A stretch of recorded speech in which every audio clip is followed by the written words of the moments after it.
Que a graça e a doce paz do Senhor Jesus continue repousando sobre cada um de nós, sobre as nossas famílias e sobre tantas pessoas que precisam do Senhor mesmo nesse tempo tão difícil de pandemia. Eu queria refletir com você um texto que é bastante propício para tudo isso que estamos vivendo. Muitos de nós estão com medo do futuro, estão ficando ansiosos porque não conseguem enxergar um amanhã melhor.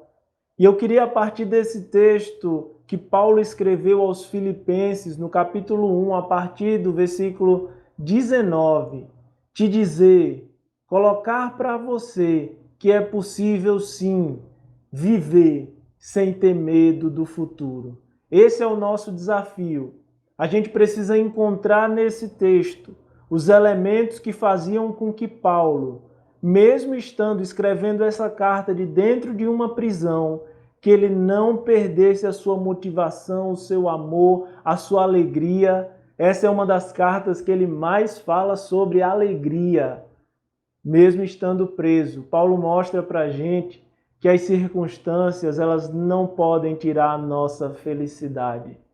Acompanhe comigo o que diz a palavra de Deus nesse texto tão belo que Paulo escreveu aos Filipenses, no capítulo 1, a partir do versículo 19 até o 28.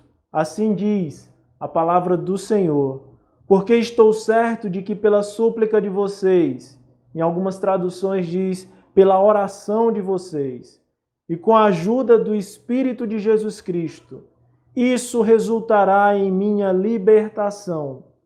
Minha ardente expectativa e esperança é que em nada serei envergonhado, mas que com toda ousadia, como sempre, também agora, Cristo será engrandecido no meu corpo, quer pela vida, quer pela morte.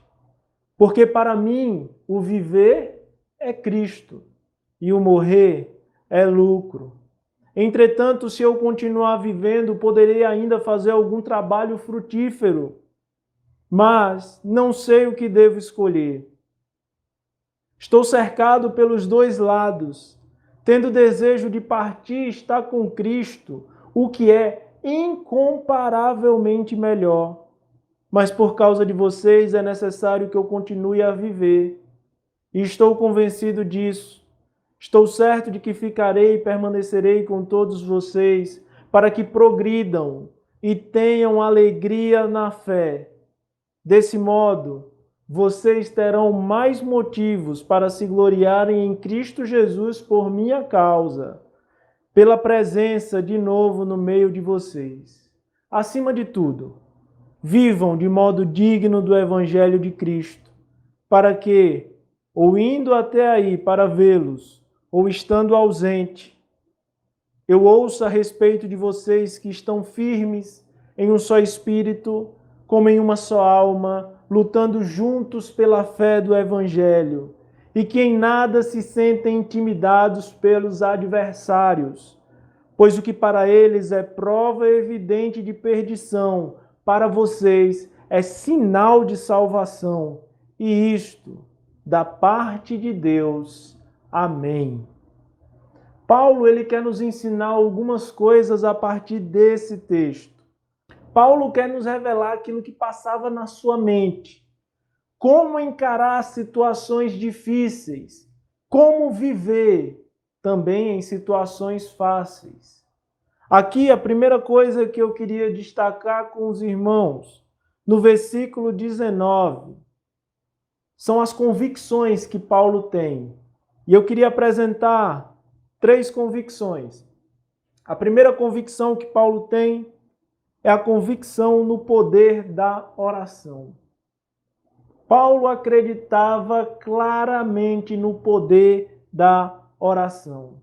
Quanto tempo você, quanto tempo eu tenho gastado orando, colocando diante do Senhor toda essa situação, clamando ao Senhor para que isso acabe, para que pessoas possam retornar ao seu trabalho.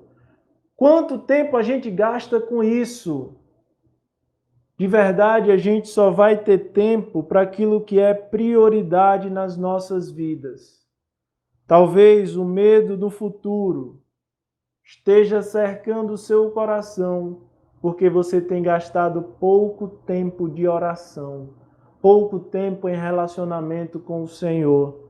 Paulo diz que está certo de que pela súplica de vocês, pela oração de vocês, a chave para começarmos a libertação da nossa mente sobre o excesso de futuro é a oração.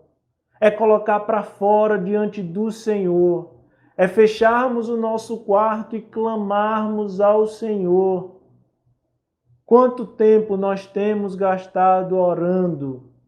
Talvez Paulo faça essa pergunta a muitos de nós que estamos com excesso de futuro, que estamos ansiosos pelo que vai acontecer amanhã.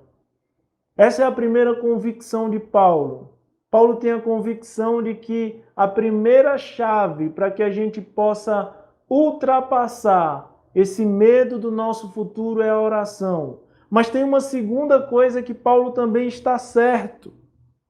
É tanto a oração, como ele diz aqui, que com a ajuda do Espírito de Cristo. Porque de verdade nós não podemos descansar se o Senhor não estiver conosco.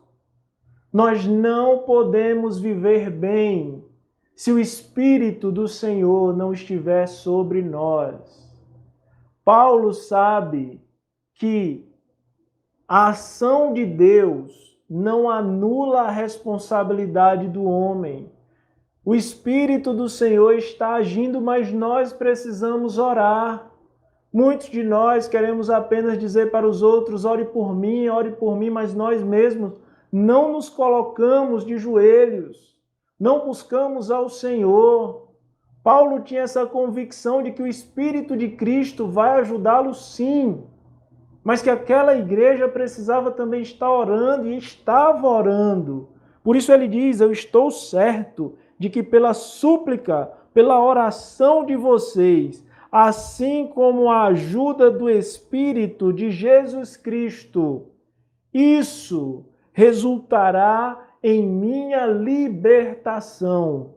E essa palavra libertação que Paulo utiliza aqui vem do grego soteria. Na teologia nós estudamos a soteriologia, que é a doutrina da salvação.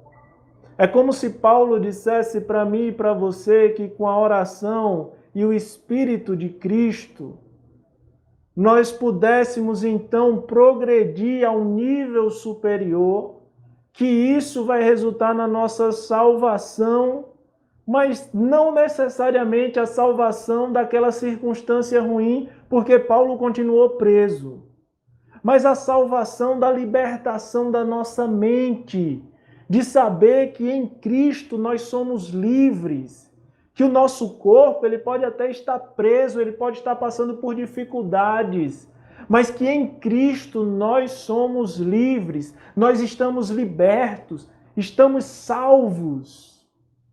É quando as circunstâncias não mais importam, porque o nosso Redentor, ele vive. A gente precisa ter isso na nossa mente. O resultado da oração e o Espírito de Cristo é a nossa libertação. Gaste tempo orando, gaste tempo com o Senhor, e o Espírito de Cristo virá sobre você e vai te livrar, vai tirar da sua mente o medo do futuro, o medo do amanhã. Paulo tinha essa convicção. É como se a nossa mente agora fosse alargada e nós começássemos a enxergar além das circunstâncias, além do tempo ruim que está ao nosso redor. Paulo tinha certeza disso e por isso seu coração se enchia de alegria e não de medo. Segunda coisa que nós podemos aprender é que Paulo ele tinha uma expectativa. Primeira coisa, Paulo tinha convicções. Convicção de que a oração, o Espírito de Cristo, isso traria para ele libertação. Mas a segunda coisa que Paulo tem é uma expectativa. E de fato, todos nós temos expectativas. E por isso a gente se preocupa tanto com o futuro. Porque o futuro é o lugar onde as nossas expectativas estão. Qual a sua expectativa? O que é que você está esperando do amanhã? Como é que você consegue enxergar esse amanhã? São essas perguntas que fazem com que o seu corpo, às vezes, ele reaja de forma negativa porque você sente medo. Porque, de fato, nós não sabemos. Talvez precisemos mudar as nossas expectativas. E assim como Paulo, para que possamos viver bem, mesmo em tempos difíceis. Paulo, qual a sua expectativa, Paulo? Ele vai responder para a gente no versículo 20. Acompanhe comigo. A minha ardente expectativa e esperança é que em nada serei envergonhado. Como sempre, também Cristo será engrandecido no meu corpo. Qual é a expectativa de Paulo? A expectativa de Paulo é que Cristo seja engrandecido no seu corpo. É que Cristo tome o seu ser de tal forma que ele viva para a glória de Deus. Sabe por que muitas pessoas estão sofrendo nesse momento? Porque não vivem para a glória de Deus. Porque vivem para si. Estão preocupadas com seus patrimônios. Estão preocupadas, se eu morrer, e agora o que vai acontecer? Nunca viveu para Cristo e sente um vazio dentro do seu coração e começa a temer a morte. Paulo mostra para a gente que a nossa expectativa deve ser viver para a glória de Deus. Viver para a glória de Deus. Não podemos ter outra expectativa. Paulo chega a dizer que a esperança, e essa palavra esperança, no grego, ela é descrita apokaradokia. Apo é fora de, cara, cabeça, doquem, mirar. Ralph Martin corrobora com esse pensamento afirmando que essa palavra que Paulo utilizou não era uma palavra comum, mas que ela traz uma esperança intensa, concentrada, que ignora outros interesses, que se força para frente, como se esticando a cabeça, como se Paulo estivesse sobre ombros de gigantes. Ele começa a olhar para frente e começa a enxergar o que lhe aguarda. E por isso ele não fica preso às circunstâncias. Ele começa a olhar para frente e ver Cristo. E Cristo o aguarda. E por isso todas as outras coisas perdem o seu valor. E por isso tudo que Paulo poderia ter conquistado aqui perde o seu valor. E ele começa a dizer que Cristo será glorificado na sua vida, quer vivendo ou morrendo. Muitos de nós não estamos prontos para morrer. Quem está pronto para morrer é que está pronto para viver. Se você tem medo da morte, é porque você ainda não viu o que te aguarda lá na frente. Paulo tinha essa convicção tão clara que essa expectativa de Paulo é de que morrer é melhor. Mas tem tanta gente com medo do coronavírus, com medo das doenças, e que busca a igreja como uma forma de se proteger disso. Nós não estamos aqui para lhe vender a fórmula da cura para suas doenças terrenas. mas é a cura do pecado, daquilo que vai te levar para algo que é pior do que o corona, que é pior do que qualquer doença dessa vida, que é o pecado que pode te afastar do Senhor, que pode te afastar de Deus, e não é por um período, é por toda a eternidade. E isso sim deve causar medo a você, e não as coisas dessa vida, e não as coisas passageiras dessa existência. Tudo aqui é muito rápido. A gente nasce num instante e logo cresce e depois morre. A certeza que todos nós temos é que vamos morrer, quer passemos por esse momento ou não, quer seja o coronavírus ou outra coisa, mas nós precisamos abrir os nossos olhos, subir nos ombros dos gigantes e enxergar além. O que está te aguardando além? Talvez o teu medo seja porque você não sabe. Talvez você esteja com medo porque você não tem certeza. Talvez você vá para a igreja todos os dias, mas não quer que Jesus volte. Por quê? Porque a sua vida não é para a glória de Deus. E a sua morte também não será. Se nós não estamos disponíveis a viver para a glória de Deus, a nossa morte não será para a glória de Deus. Paulo é duro ao dizer isso aqui, mas é a verdade. Paulo está tranquilo quanto ao futuro porque ele sabe o que ele fez, a forma como ele viveu, a disposição que ele teve para encarar tudo por Jesus, para viver Jesus. Mas nós encontramos diversos pais, mães, que dizem para o seu filho: filho, é melhor você ser concursado. É melhor você trabalhar em local A, B, C. Mas não fala sobre viver para a glória de Deus. Colocam outras coisas acima do reino de Deus. Por isso que nós temos uma geração medrosa, distante e longe do Senhor. Porque nunca entendeu o que é viver para a glória de Deus. E essa era a expectativa de Paulo, que a sua vida, seja na vida, seja na morte, fosse para a glória de Deus.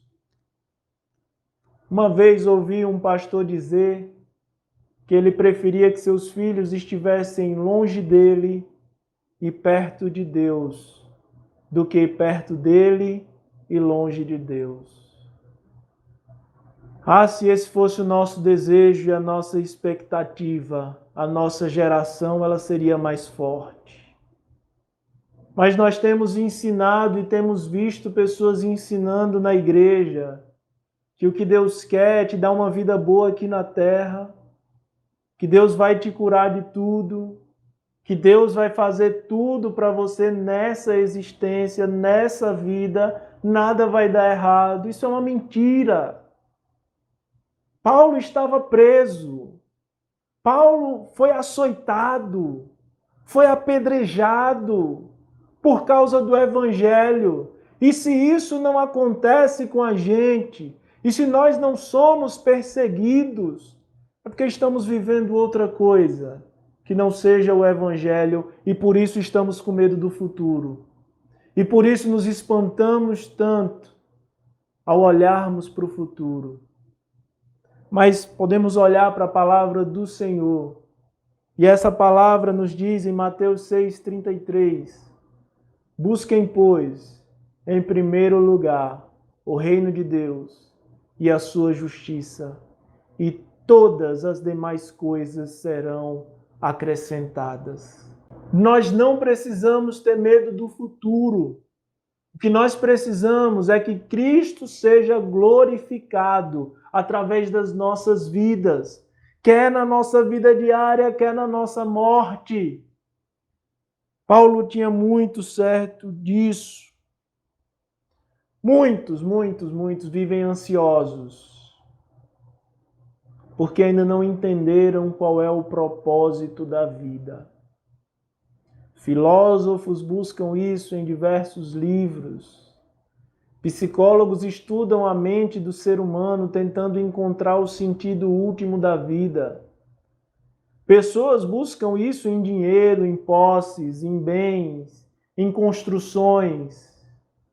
Mas o sentido último da vida, Efésios capítulo 1, versículo 12, que também Paulo escreveu, diz assim: a fim de sermos para o louvor da sua glória. Nós, os que de antemão esperamos em Cristo. A nossa razão de ser e de viver é a glória do Senhor. Por isso que não temos que temer o futuro. Por isso que o nosso amanhã é certo. Quer seja na nossa vida, quer seja na nossa morte. Nós queremos e ansiamos a glória de Deus. É por isso que Paulo, no versículo seguinte, versículo 21, diz assim: para mim, o viver é Cristo e o morrer é lucro. Vou repetir mais uma vez. Para mim, o viver é Cristo e o morrer é lucro. Nós precisamos ter isso em nossas mentes. Essa deve ser a nossa expectativa. Morrer é lucro. Por que morrer é lucro? Porque nós deixaremos todas as coisas dessa vida e tudo se fará novo. A morte para nós não pode nos assustar, porque o nosso Senhor nos aguarda. É por isso que esse tempo pode ser que ele esteja tirando o seu sono, mas em nome de Jesus, mude a sua visão, foque em Cristo, viva para a glória de Deus, que a sua expectativa seja a mesma do apóstolo Paulo. Mas Paulo também vai revelar para nós uma certeza, e essa certeza também nos liberta do medo do futuro. Paulo apresenta para nós a verdade de que estar com Cristo é inexplicavelmente melhor. Qual foi a última vez que você ouviu um sermão sobre o céu? Qual foi a última vez que alguém já falou sobre o céu para você? Qual foi a última vez que você falou do céu para alguém? Parece que o nosso cristianismo esqueceu do céu. A gente quer a vida boa aqui na terra. A gente quer as coisas boas aqui na terra. As pessoas não se importam mais com o céu. Paulo tinha essa certeza de que estar com Cristo é muito melhor do que qualquer coisa dessa terra. Precisamos ter essa certeza em nossos corações. Estar com Cristo é melhor do que qualquer coisa dessa terra.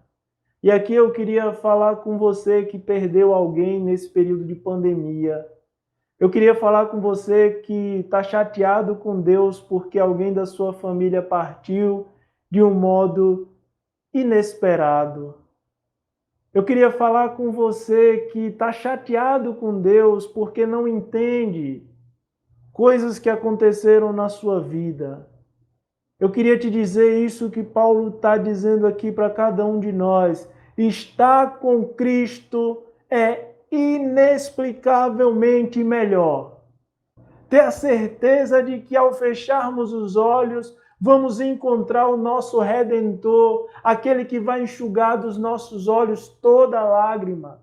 É muito melhor. Onde não há sofrimento, onde não há dor. Precisamos ter isso claro na nossa vida, na nossa mente, para que venhamos a não ter medo do amanhã e sim alegria, felicidade, certeza de que se nessa noite, ao fecharmos os nossos olhos, o Senhor nos chamar para comparecer ao seu santo trono, nós estaremos no melhor lugar, nós estaremos descansando no melhor braço, nós estaremos com aquele que é o nosso Redentor, Senhor e Salvador. Apocalipse, no capítulo 21, do 1 ao 6. E vi um novo céu e uma nova terra, pois o primeiro céu e a primeira terra passaram e o mar já não existe. Vi também a cidade santa, a nova Jerusalém, que descia do céu, da parte de Deus, preparada como uma noiva enfeitada para o seu noivo. Então, ouvi uma forte voz que vinha do trono e dizia: Eis o tabernáculo de Deus com os homens. Deus habitará com eles, eles serão o povo de Deus, e o mesmo Deus estará com eles e será o seu Deus. E Deus enxugará dos seus olhos toda lágrima, e já não existirá mais a morte, não haverá o luto, pranto, nem dor, porque as primeiras coisas foram passadas. E aquele que estava no trono disse: Eis que faço nova todas as coisas. E acrescentou: Escreva, pois essas palavras são fiéis e verdadeiras. Disse-me ainda: Tudo está feito. Eu sou o Alfa e o Ômega, o princípio e o fim. A quem tem sede, eu darei de graça da água da fonte da vida. É essa certeza que tira o nosso medo do futuro. Cada um de nós precisamos ter convicção, precisamos ter expectativa, mas também precisamos ter certeza de que o futuro, o que o Senhor preparou para nós, é muito melhor do que qualquer coisa dessa existência. Por isso que a gente não tem medo do futuro. A última coisa que Paulo nos revela e que através disso é possível também vencer o medo do futuro era um simples desejo. Qual era o desejo de Paulo? Era o desejo de ver os seus andando de modo digno do Evangelho. A necessidade de Paulo, o desejo de Paulo, não era que aquela igreja tivesse pessoas ricas, influentes, pessoas que tivessem alta posição na sociedade. Não, esse não era o desejo de Paulo. Se isso fosse acontecer na vida daqueles irmãos, era também projeto de Deus. Mas o que Paulo mais queria era que aqueles homens e que aquelas mulheres andassem de modo digno do Evangelho. Quantos de nós temos esse mesmo desejo para os nossos filhos, para os nossos amigos, para os nossos parentes, para a nossa igreja? Quantos de nós têm esse desejo maior do que qualquer outra coisa?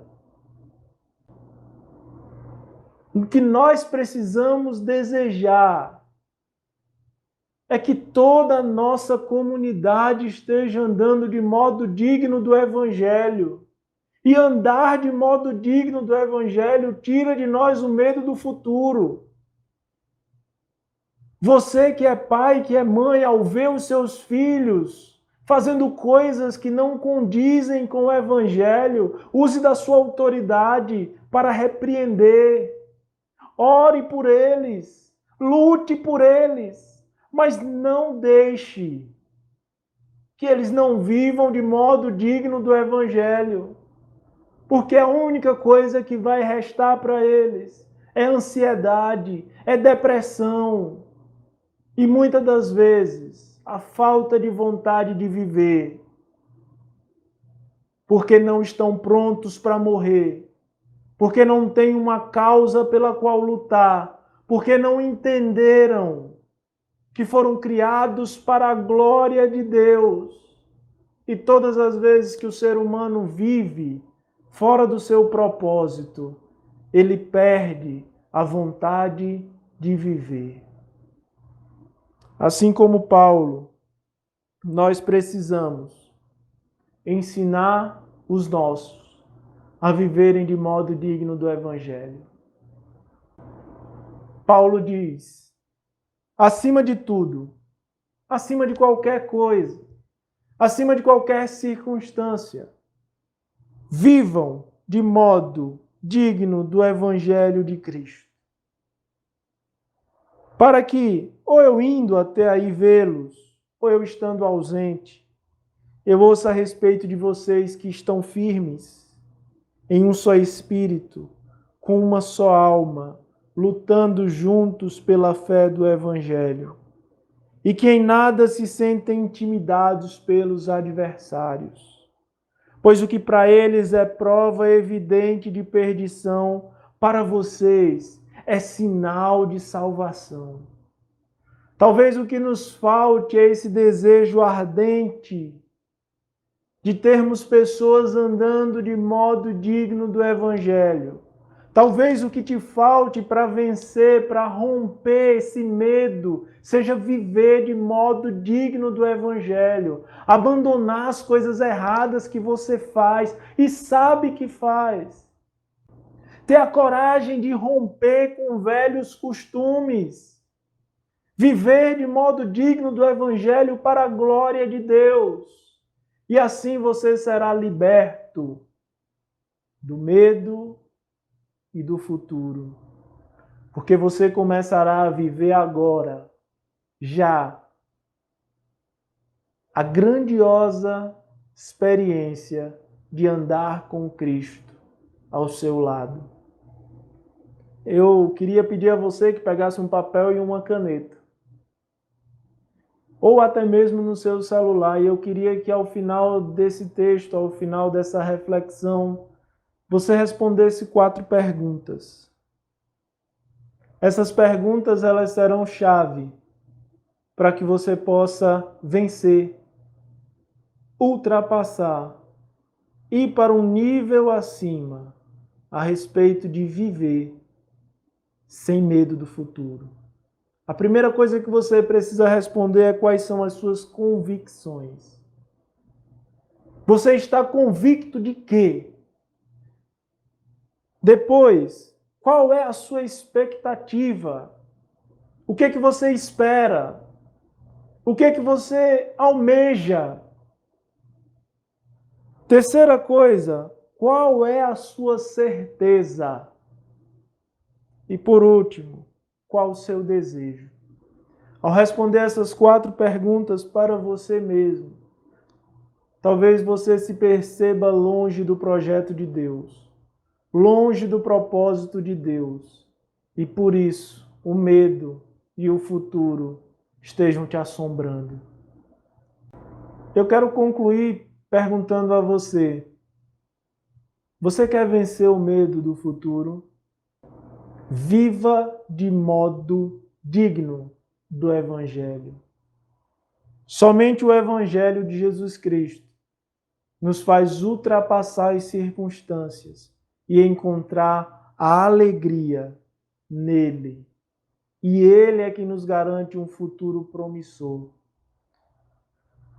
Mas talvez tenha alguma pessoa aqui que esteja nos assistindo e não creia que seja possível vencer o medo do futuro apenas vivendo de modo digno do Evangelho. E eu queria terminar contando apenas uma ilustração para você que não crê.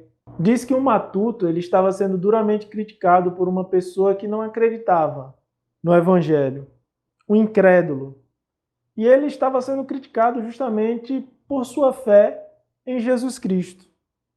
Enquanto ele recebia aquelas críticas, ele pegou uma laranja, começou a cortar, depois começou a chupar aquela laranja e o incrédulo falava, continuava dizendo coisas contra ele. E depois dele terminar aquela laranja, ele olhou para o incrédulo e disse: essa laranja ela está azeda ou ela está doce? O incrédulo ficou então chateado, disse que era uma pergunta irracional, e a resposta dele foi: como eu vou saber se eu não experimentei? O matuto então olhou para ele e disse: a fé em Jesus Cristo é assim também. Você só vai saber quando experimentar. Talvez seja isso que esteja faltando para você. Experimentar quão bom é andar com Jesus Cristo. Quão bom é viver para a glória de Deus. é não ter medo do futuro, é ter uma certeza no coração de que quando fecharmos os nossos olhos aqui nessa existência, o primeiro rosto que nós vamos ver face a face é o do nosso Redentor, é o do nosso Salvador Jesus Cristo. E por isso nosso coração se alegra, porque as circunstâncias não podem tirar essa alegria de nós. Nós temos problemas, nós temos medo, nós temos alguns receios, mas nada disso tira a alegria de viver para a glória de Deus. Eu queria te convidar a experimentar viver para a glória de Deus. E se você está na igreja há muito tempo, mas não sabe o que é viver para a glória de Deus, faça isso também. Vamos orar juntos. Peça ao Senhor, Senhor, eu quero viver para a tua glória. Tira esse medo do meu coração, porque a primeira face que eu vou ver quando eu morrer é a tua face, Senhor, e eu anseio por esse dia. Vamos orar? Feche os teus olhos, baixe sua cabeça e ore a Deus comigo. Pai querido, muito obrigado, Senhor, por essa oportunidade. Muito obrigado, Pai, porque a tua palavra, ela traz alegria aos nossos corações, nos mostrando, Senhor, que não são as circunstâncias, mas é o Senhor, é a tua companhia, é o teu amor, é viver para a tua glória, Senhor, é experimentar, ó Pai, do teu cuidado dia após dia, é crer que o Senhor está no domínio e no controle de todas as coisas. Pai, derrama da tua graça sobre todos nós, que nós possamos, ó Deus, a partir dessa noite viver sem medo do futuro.